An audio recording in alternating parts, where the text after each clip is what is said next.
What's going on, everybody? It's DJ Sama, and I wanted to put this segment together because Miami is a different animal when it comes to driving in South Florida, and there's a lot of scenarios that happen out there in the streets and the roadways. So I got a couple of experts with me today. Let me introduce, first of all, attorney out in Coral Springs. He goes by the name of Bill Heller. Bill, how you doing? Real good. Thanks for having me today. So you're a personal injury attorney. How long have you been doing what you do? I've been helping people regarding accident cases for almost 30 years now. Okay. You're out of Coral Springs, and I'm sure that under your belt you have many clients that you represented. Many, countless. Okay, so we're going to get into some of the different things that you've seen them come in with as far as their accidents and their injuries and so on and so forth. But before we do that, my man, me and him go back like happy days. Got to say what's up to Stephen J.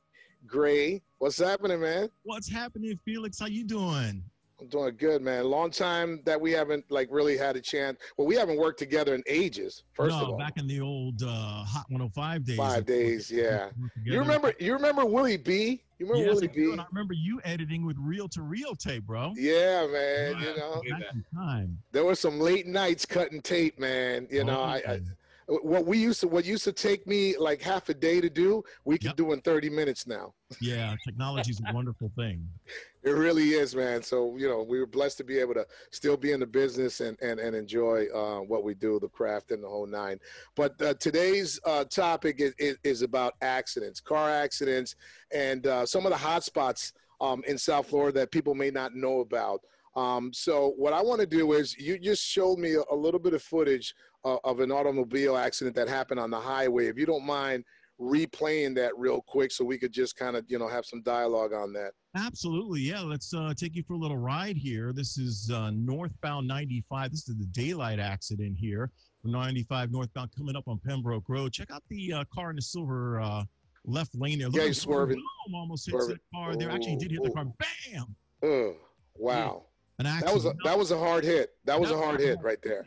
That's scary. You see that in front of you. Like if you're the driver that's on the SunPass lane and you see that car come, you're freaking the hell out. You have nowhere to go. Yeah, and you know what? Here's the thing.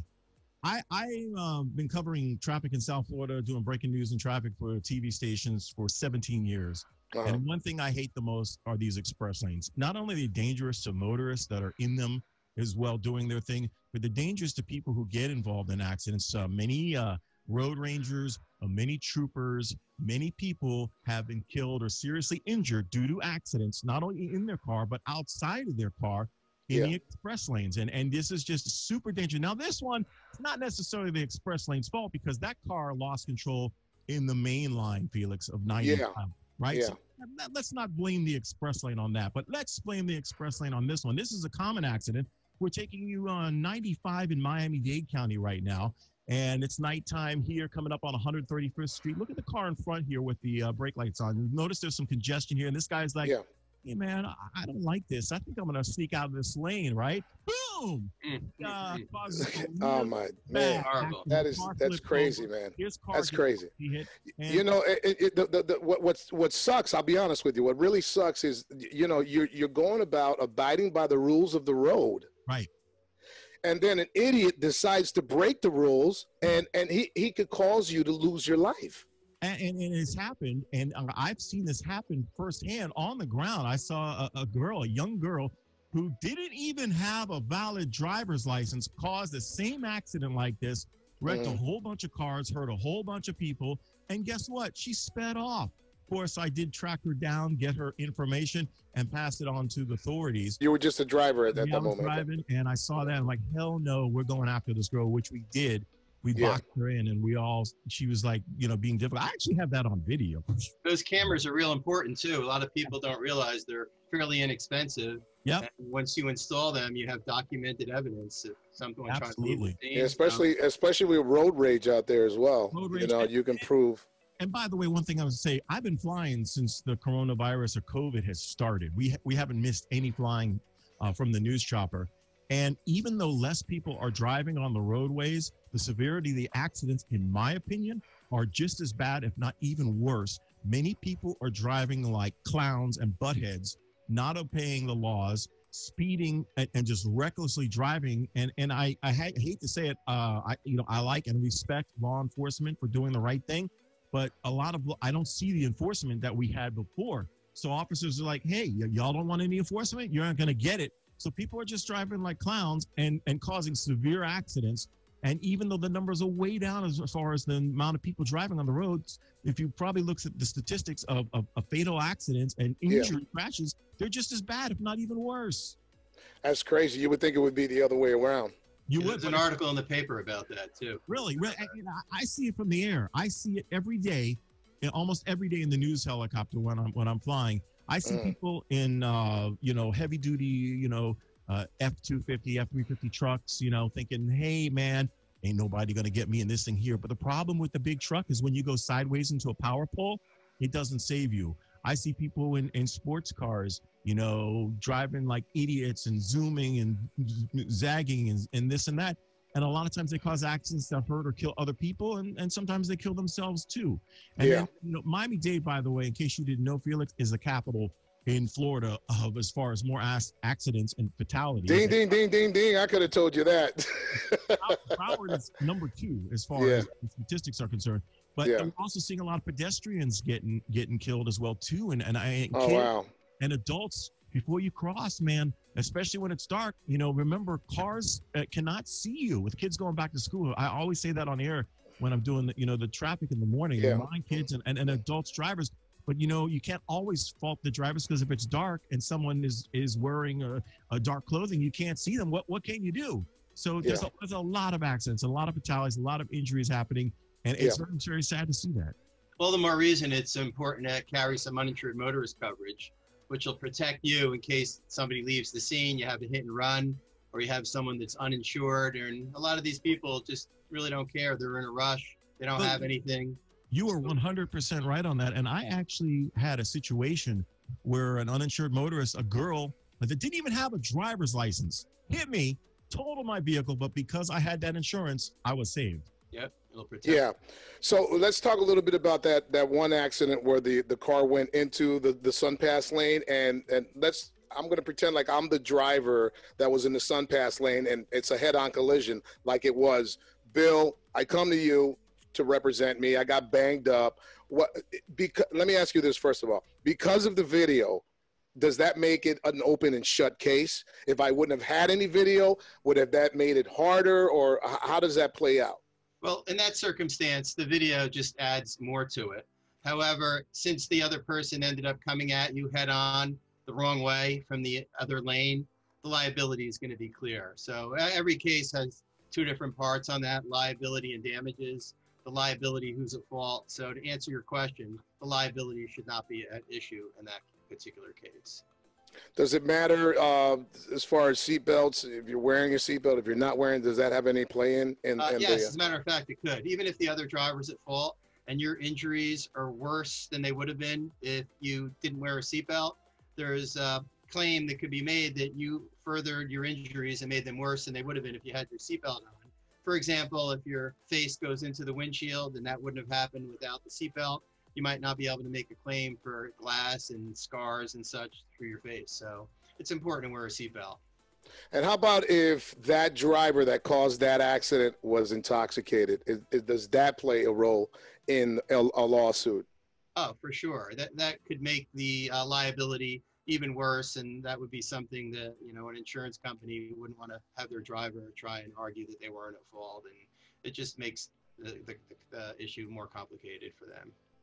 All right, so we got, if you want to get in touch with Bill Heller, you can reach him at 954-340-0037. That's 954-340-0037. Stephen, I want to ask you, because being the fact that you do this every day, you work, for many TV stations reporting traffic, where do you see that the hot spots? Where are the hot spots for you where you see the majority of the accidents? No doubt about it. In Miami-Dade County, I frequently see accidents in the express lanes. All right. Okay. And the hot corridor from the Golden Glades.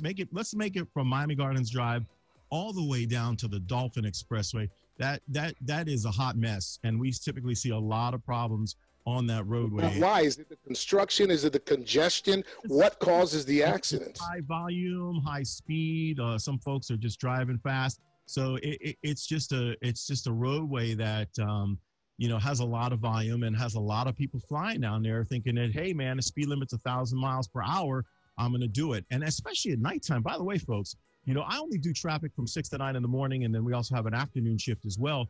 But we're seeing nighttime accidents that are fatal, shutting down the roadway for hours at a time. Another hot spot in Miami, oh, you got to love it. You know it, Felix, the Palmetto or Expressway. Yeah, you know what we really call it.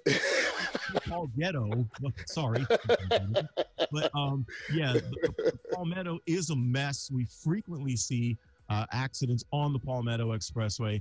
I can't believe that there's still construction on the Palmetto. Oh, dude, it's been going on for like 20 years now, man. It's crazy. The Dolphin as well. It's like, when will it stop? Stephen, question for you. Are you ever called as a witness? Because sometimes these accidents on 95 that I've had are very complicated. You can have a 2-car accident turn into a 6-car, a 10-car accident. They pile up and, I'm the first one on scene of these accidents. And a lot of times I've got evidence and skid marks and video of what just happened. And I have been asked, and I have a friend who actually, he reconstructs, and he's a photographer, and he actually teaches other police departments, how to construct or deconstruct accidents.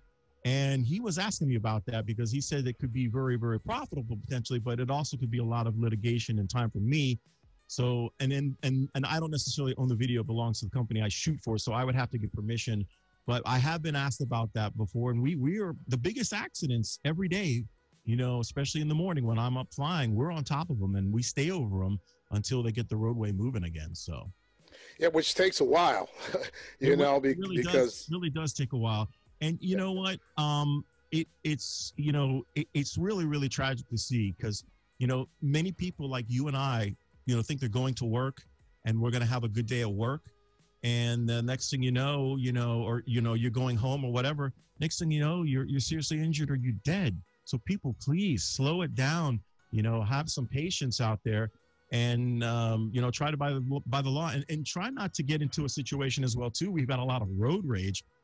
If somebody's an idiot, which I see a lot, let it go. Let the butthead go. It's not worth it. It's not worth it. You don't know what they got. They don't know what you got. And then tempers flare. And before you know it, you're doing something out of pure anger. And it could cause you to either spend some time in jail or go to the hospital. Yeah. Is it worth dying over something stupid because, somebody cut you off or whatever? So. Yeah.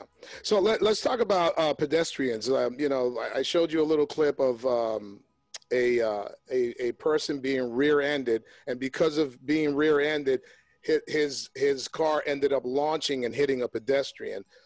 They fell on the floor. Then this was out of the country, but I just want to know how the scenario plays out. So if somebody gets hit like that, of the pedestrian, and they feel like they're okay and they walk away, but then later on they're feeling pain, like, what's the deal with that? Should you ever leave the scene of an accident when something like that happens?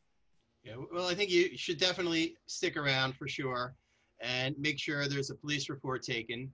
And I'll tell you, in all the years I've been doing this, it's very common that at the scene of the accident, the person feels okay. And sometimes they're in really horrible accidents where the car has significant damage and the people get out and feel like, oh my God, I got so lucky, I feel fine. And then they tell everyone they're fine. And then they wake up the next morning, and sometimes even many days later or a week later, their neck and back are locked up and they have severe injuries. And just because you felt okay at that moment doesn't mean the next couple of days are going to be a problem. So the important thing is that you get a police report, have it written up, don't just exchange information, because people sometimes will provide inaccurate information or false information. And, if you have any witness statements, get those right away. And you need to get medical treatment as soon as possible, because if you wait more than 14 days to get your medical treatment, your auto insurance, your no-fault PIP will not pay for you. So it's real important to get checked out. And by the way, a good point that William said, because when I had my accident, when I had a 14, 15-year-old that had no driver's license, and she hit me on 441 right before Hollandale Beach Boulevard. She crossed over and went into me, and it got worse because a guy goes, "Hey man, I think I saw what happened. You throw some money at me." I'm not throwing no money at you. To tell the truth, right? Yeah. And then now it's like she's got some witnesses that say that I caused this thing. Oh, it got ugly real quick. But the officer arrives on scene and he goes, "Oh, Stephen Gray." I go, "How you doing?" I'm good, but you see, you remember the accident that nobody covered on the turnpike, the officer that was hit? That was me, and you covered it on the air and talked about me and this and that. I go, he goes, "What happened?" Because we're hearing from them that you caused this. I go, "Sir, I was stopped here waiting to make a turn. The car cut across. You could see the skid marks. You could see all the, damages on this side of the road." The officer called the girl or the family and the people. "Hey, you said you were a witness. You saw this. Before you talk to me, if you were lying to me, I will arrest you." And then they hung up the phone. And yeah, but see, that can happen. And by the way, William said, I was very sore after that accident. And you think, "Hey, I'm okay," but it's true. The adrenaline and the motion, you think you're okay, but you're not necessarily. And by the way, one thing that I want to mention too, if you can, everybody's got a smart or dumb phone, depending on what kind of phone you have.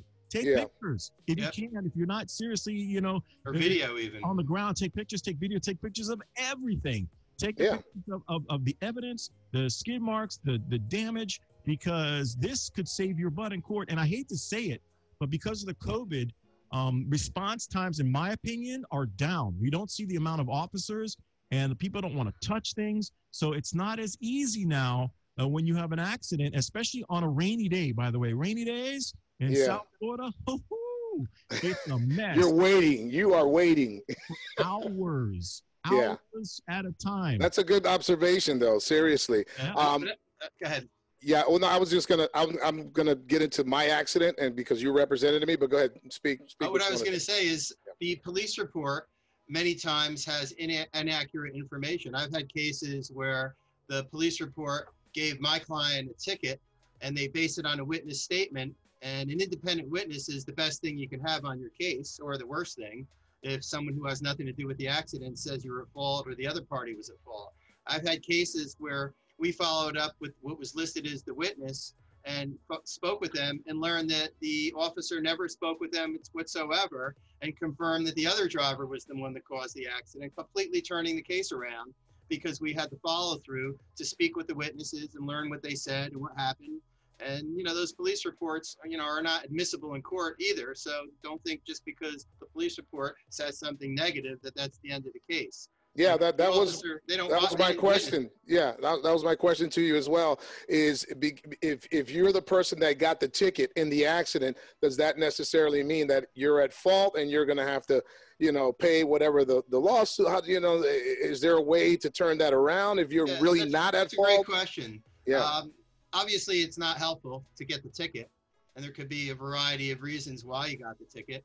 But Florida has what's called comparative negligence. So it could be possible that you were possibly at fault for the accident, because a big thing is the intersection accidents where you start to go through the intersection, the light's green, and then you get hung out in the middle because there's too many cars coming, and then you have nowhere to go.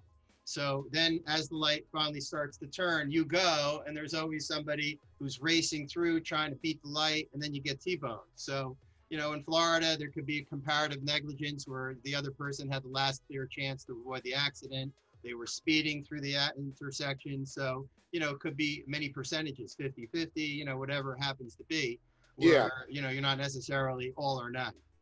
Yeah. Is it true that most accidents happen 2-mile radius within where you live? Is that true? Yeah, I think there's statistics that most serious accidents happen closer to your home. Because the last accident I had, which was about 3 years ago, I was right down the street from my block. I'm going to work.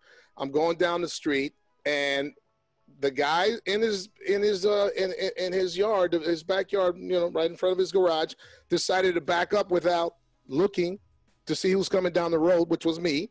and I remember that. he T-boned me. You know what I mean? And I couldn't believe it. I'm like, dude, how is it that you are not looking behind you to make sure there's no cars coming? So and it was a bad accident. And I'm like, damn, this guy was going like 5 miles an hour, and he just crushed my car. I'm talking $24,000 worth of damages here. Damn. Well, you know what? Everybody is in a rush. Everyone's on their phone. They're texting. They're calling people. Yeah. I mean, Stephen, you brought up some of the hot spots that are dangerous, and you know, I would almost rather leave a little earlier and go the longer way and avoid some of those challenging areas, just because statistically you'll have a safer chance of getting home without getting in an accident. No, William, you're right about that. Surface streets are sometimes better than the highways, but once again, some cities, the drivers are just as scary and dangerous as well. And I read about that, by the way, too, Felix. The comment you made about a lot of accidents are typically within a mile or two of your house. The same thing when I was hit on 441, which was right near my house, it happened there. But you know what? Accidents can happen and do happen everywhere, and they happen to everybody too, not just necessarily you and I. Many police officers get involved in accidents as well too. So yeah, it can happen to anybody, anytime, anywhere, and you need to drive like a man. Concentrate. And that's another thing. Did we bring this up? Cell phones, texting, and yeah. I was going to bring that up, but yeah, go ahead. Bad news if you were texting right before an accident. All the time. Not me, but I'm saying like people, I could only imagine how many accidents happen because people are texting and they're not paying attention to the road, you know, and I'll be honest with you. I don't, tell me if I'm wrong. Do a lot of police officers give tickets for people that are texting? I don't think so.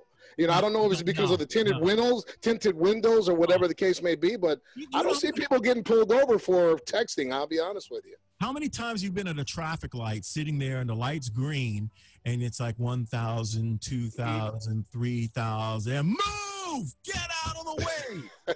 Like, I'm serious. I'm trying not to hit the horn. I don't want to be a butthead, but come on, man, wake up. If you're on a damn road, drive. Yeah. And that's where the road rage begins. Not here. I'm calm.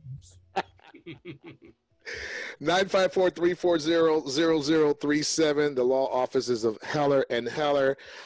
So let's talk a little bit about a case that you may have. Is it important for, you know, if someone gets injured, for them to get medical treatment? Maybe if the medical treatment is if the injuries are severe, does the getting surgery bring up the lawsuit? How does that all play out when it comes to, you know, being injured in an accident? Well, I think if you're injured in an accident, your priority needs to be getting yourself help medically. Whether there's a great case, whether there's insurance or no insurance, you want to get better as quickly as possible. So the ability to collect money really should be secondary to your treatment. True indeed, yeah. And then after that, of course, it's always helpful to get compensated for your injuries, and that's where we come in. And we can find that out early on, learn about what the insurance coverage is, get in touch with the witnesses. If need be, get video, get an investigator out to the scene and get pictures, and basically help build the case to get you compensated for what happened regarding somebody else's fault. And what do you say to somebody that wants to represent themselves and speak to the carrier on their own and not have anybody represent them as far as an attorney? Well, it's a big mistake because some companies are very quick to come to your home immediately after an accident, and they'll offer you $1,000 or $2,000 to settle your case, and it sounds like a great deal. For example, that afternoon or evening, they might show up with a check, and you're feeling pretty good, and you figure, hey, that's great, $2,000. But then you wake up the next morning, neck back, or a week later even, and it becomes a problem, and you're done. You can't go back and say, here, I want to give this back. If you need surgery and it becomes a case that's worth $50,000, $100,000, you took $2,000, and that's the end. A lot of times people make an assumption that they could avoid the contingency legal fees that you might have to pay a lawyer, but the insurance companies factor that in. If you're going ahead and representing yourself, typically the value of the case is going to be reduced as such. And we've been doing this for almost 30 years, so we have a better knowledge of what the routine is and, you know, what a case should realistically be worth, and you don't. So yeah. Well, is it safe to say that most people that get into an accident and it's not their fault, because they got into an accident, they want to try to get as much as they can for their case. I can see that playing out like that. Of course, absolutely. And I'll tell you, insurance companies just don't write checks for no reason, and you have to be able to present a proper case to the insurance company for them to feel that they should pay you the amount that you're looking for. So, we know what is realistic. It doesn't make sense to tell somebody at the beginning of their case that they're going to get absurd amounts of money. And, it's a common question. People say, well, what is my case worth? And I think for a lawyer early on to start throwing numbers out, it's not realistic because we don't know until you get medical treatment and you find out what's going on. Maybe you're going to feel better after a couple of weeks, maybe not. So every case is different and you have to evaluate it as such. As a driver, I think one of the biggest fears that I have, and I'm sure a lot of people out there have as well, is getting into an accident with someone that doesn't have insurance. Yeah. In South Florida, in particular Miami-Dade, you have a very high chance that the person that's driving just has basic coverage. And in Florida, you could drive legally with just property and PIP, which means if someone causes the accident, they'll fix your car up to a certain amount, and the other person's medical bills will get helped, which has no bearing on you. So if you're hurt, your PIP is going to pick up your medical bills. If it's the other person's fault and they have no coverage at all, which certainly could be the case, your collision coverage, if you happen to carry it, which is optional, will repair your car, replace your car. Okay. Your bodily injury coverage will pay for your damages that you caused to somebody else. And then the important one that we've talked about several times is the uninsured motorist coverage. If you have a case that's worth $50,000 and the other person has no insurance, you're going to need to go through your UM coverage. Or if they have a $10,000 policy and the case is worth $50,000, you could go after your own insurance company and they'll stand in the shoes of the uninsured or underinsured driver. And so that would be the only way to get compensated some way. Yeah, I got to tell you, Felix, that most people that have minimal coverage or no coverage are really not going to be collectible. So you could get a judgment, it'll be worth a piece of paper that it's written on, and you're going to have a very hard time getting a lawyer to go and litigate, file a suit, and get a judgment that they're never going to collect anyway. So, and that's just the way the cookie crumbles. Yeah, and the cost is very nominal. Yeah. I mean, I wouldn't say nominal, but it's all relative to what kind of coverage you have. It's not as much as you think. So, yeah. Real important. This is this is all important stuff that a lot of people don't find out until it actually happens to them. Yeah. Well, look, it's important to get it's important to get good insurance. Number one, I found that out the hard way as well. It's important to get good insurance, and then uninsured motorist insurance is important as well. Absolutely.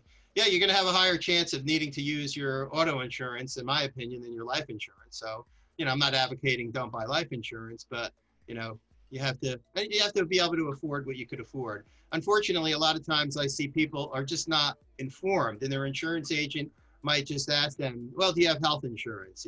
Yes, I do. And then, okay, you're good. And they just sell you a basic policy, where if they knew that it was available for a certain amount of money, they would get it without question.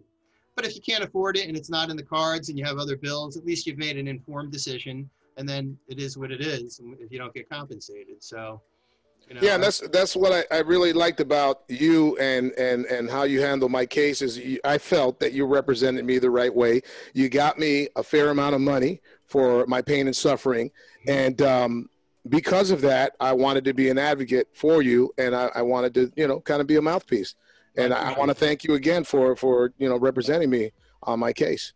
It was our pleasure. I'm glad that worked out for us too. So it's Heller and Heller, 954-340-0037. Any questions you guys got? Obviously, we recorded this early on, but you can go ahead and fill out the comments, and we'll go back and answer, whatever questions or concerns anybody has out there, or you can call Bill over at Heller and Heller directly at 954-340-0037. Stephen J. Gray, do you have any other observations that you want to chop on before we leave? No, I just want to say it's a pleasure being with you guys. And once again, everybody stay safe, stay strong, and please drive carefully out there. Slow it down. Drive, the speed limit, and, be courteous to each other. Yeah, last thing, we have an office in Coral Springs and in Boca Raton. I give my clients my cell phone number, so I'm very accessible, which even on weekends, if something comes up, you could always reach me. Yeah. Hey, Steven, I don't know if you can hear me, but you owe me a helicopter ride there. I wanna hover. I wanna hover over the streets of MIA, man. I'm gonna throw you out in the streets of Miami. He just wants to avoid the traffic and get there quickly. I do. Can a brother get a ride? Because Miami traffic is ridiculous. No problem, man. You guys have a good one, okay? All right, man. Thanks a lot. Hey, Phil. Thanks, I'll be talking to you, but I appreciate this. I know a lot of people are going to get great information and be able to, use this for food for thought. Sounds good. Have a good one. All right, man. We'll talk. All right, bye.